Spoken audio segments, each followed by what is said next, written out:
And we begin this hour with President Trump. He shocked some members of his own administration after revealing his plans for American involvement in war-torn Syria in front of a massive crowd in Ohio. Last night, the president told supporters about his plans for the ISIS battleground. We're knocking the hell out of ISIS. We'll be coming out of Syria like very soon. Let the other people take care of it now.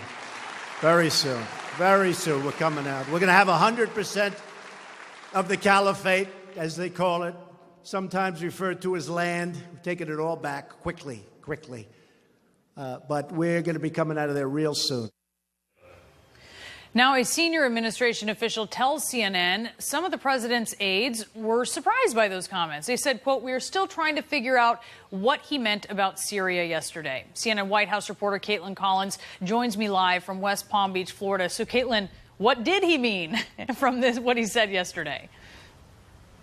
Well, that's a big question mark here, Brianna. Clearly not a scripted comment from the president during that speech that was supposed to be revolving around infrastructure in Cleveland, Ohio. And now it's confusing his own officials in his White House about what exactly he meant when he said that. But it's not just inside the West Wing that there's confusion over what the president said. Also, a defense official telling my CNN colleagues, a defense official, I should note, that is intimately involved with the campaign against ISIS, who said they didn't know what the president was speaking about. And even the State Department spokesman Heather Nauert saying that she hadn't seen the comment yet, but that she was not aware of any plans for the United States to pull out of Syria. Now, this is also interesting on another front, not just for the confusion that it's creating inside this administration, but also because this is a president who has often said he's not going to telegraph any of his military moves. He's not going to show his cards or let anyone know what he's signaling doing, as he said right here on the campaign trail.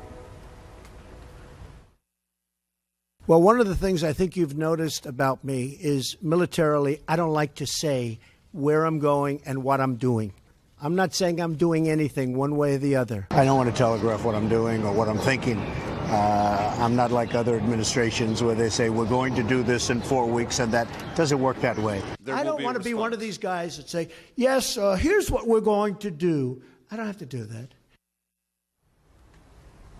So this is a president who was regularly critical of the Obama administration for previewing an attack on Mosul and Iraq. He's brought up that on several occasions, so it makes you wonder, this is the commander-in-chief. If he is making this decision to withdraw troops from Syria, that is a decision he can obviously make here, and he obviously clearly has not informed any other officials of concrete plans to do so, but it is certainly something he can decide. But even if it is his plan, it goes against his thinking that he's not going to telegraph what exactly he's doing here, Brianna. But if he is making this decision, it's quite clear he hasn't informed anyone else, Brianna. Caitlin Collins in West Palm Beach, thank you so much. I want to continue the discussion now with my panel. We have Ned Ryan. He's a former writer for President George W. Bush, and he's the CEO of American Majority. And Isaac Wright is a Democratic strategist and the former executive director for Correct the Record Super PAC, now a partner at FSSG. Okay, so, Ned, what's going on here? Because either he is telegraphing what he's going to be doing, or he's just sort of blowing hot air and isn't really talking about what the plan is for Syria, and he's just kind of ad-libbing some stuff that may not be true. Which is it? Well, I think yesterday probably made an argument as to why we have teleprompters and we stick to the script. I mean, this is, you know me, I'm one of the president's biggest supporters.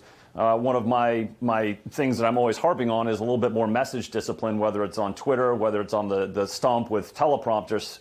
Stick to the teleprompter, stick to what's been laid out for you, even be a little boring if you have to be, especially in a midterm election. So I got to tell you, I think it just comes down to basic message discipline. And again, it's one of those things that's always been a bit of a struggle. I'd love to see them work on that moving forward. It wouldn't be, Isaac, a sort of campaign-style speech for the president if he didn't mention the wall. Let's listen to something that he said yesterday. We need walls. We started building our wall. I'm so proud of it. We started. We have 1.6 billion. And we've already started. You saw the pictures yesterday. I said, what a thing of beauty. So The wall, what he's referring to there are some photos that he tweeted out where he said it was the beginning of the construction of the border wall. The problem with that is that it's not, right? It's basically the mending of a fence, the repairing of an existent fence. But I wonder from your perspective, when you're looking at that and you're fact-checking these kinds of details, I mean, is it just white noise? Is there really a point to it? Is it something that politically Democrats can really make, I guess, progress with? Well, it's dangerous, and we should treat it as something more than political because it is. This president has made it part of his campaign and now his administration to create a constant assault on the truth. He posted photos on Twitter saying it was the beginning of the border wall when we all know good and well those photos, even the DHS officials have admitted, they're from a fence that started in 2009. He claims this $1.6 billion is part of a new border wall, when in reality it's not. That money was put there by Congress to fund drug interdiction along the border, to fund greater surveillance with law enforcement along the border, and to patch existing walls with proven fence technology that predates May of last year, i.e., it can't even be the prototypes that the president has looked at in San Diego. This president has made it a constant battle and assault on the truth, and we as Americans, not just as Democrats, but as Americans, should reject that and should not allow it. Ned, you want to react to that? I do. I mean, I obviously disagree with Isaac on some of what he said, but I would agree with him. This is not a good thing, not in regards to what Democrats or anybody else, but his base. I mean, this is a big issue, Brianna, for the base. This is one of the reasons he got elected. I think we need to have an honest conversation about whether the wall will be built or not. And I wrote about this in The Hill this week, that I think Trump was morally obligated to veto the omnibus bill because it was such a bad bill. And let's face it, he got less than 100 feet for a brand new wall while Chuck Schumer got his tunnel.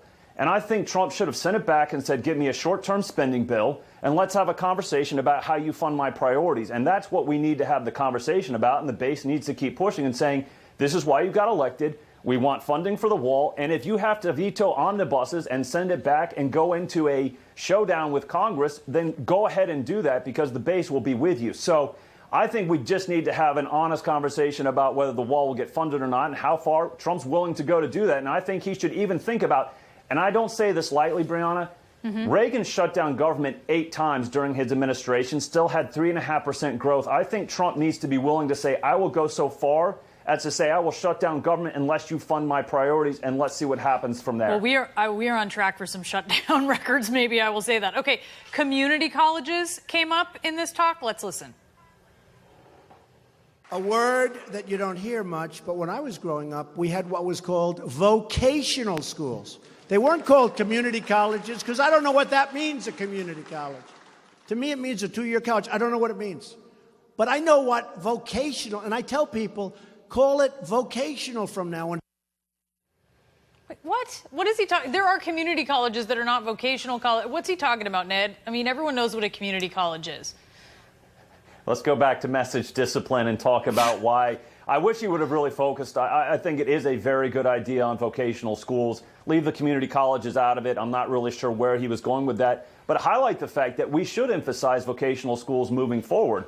That there should be a conversation about, you know what? I don't think everybody needs to go to a 4-year college. I think they should go to vocational schools and really focus on that. Again, it comes back to, Brianna, message discipline.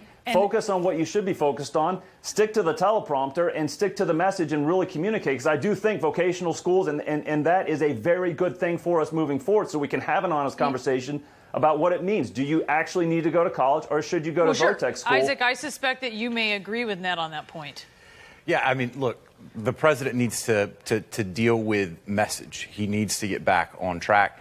I think he has made some blunders in the speech. I actually would welcome the president to have some of these debates. Ned mentioned earlier on the immigration issue, Republicans having a debate about shutting down government for the wall. Let's keep in mind Mitch McConnell and Paul Ryan right now are the ones in charge of Congress. That's who have basically snoozed at his border wall perspective and the funding for it, and the same reaction they had to his infrastructure bill. Isaac's opening up a big can of worms that unfortunately I don't have time to go into, but I would we'll have see you loved to gentlemen. address that, 'cause I think know you would have. I know you would have, Ned Ryan. Thank you so much. We'll have you back soon. Isaac Wright, appreciate it.